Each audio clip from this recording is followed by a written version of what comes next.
Lalo pang tataas ang mahigit 100 milyong pisong jackpot sa Grand Lotto 655 sa susunod na draw sa Miyerkules.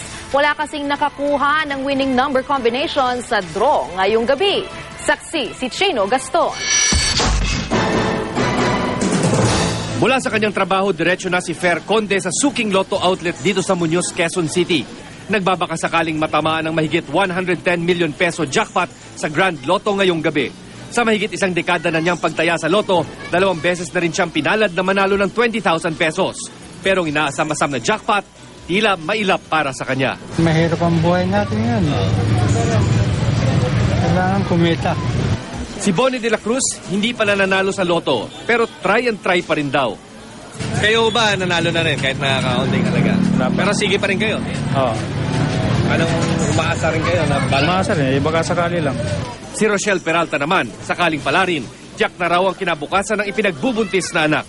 Minsan kutob, minsan alaga. Alaga kasing number eh. Ayon sa mga teller ng Lotto outlet na ito, kadalas ay dumarami ang tumataya kapag nasa mahigit 100 million na ang premyo. Dakong alas 7 raw ng gabi ang dating ng bulto ng tumataya para humabol sa deadline ng draw na alas 8 ng gabi. Oo nga po, dumudoble po. Marami pong tumataya. Pag more than 100? More than 100 million. Maya-maya po yan, marami nang tumataya.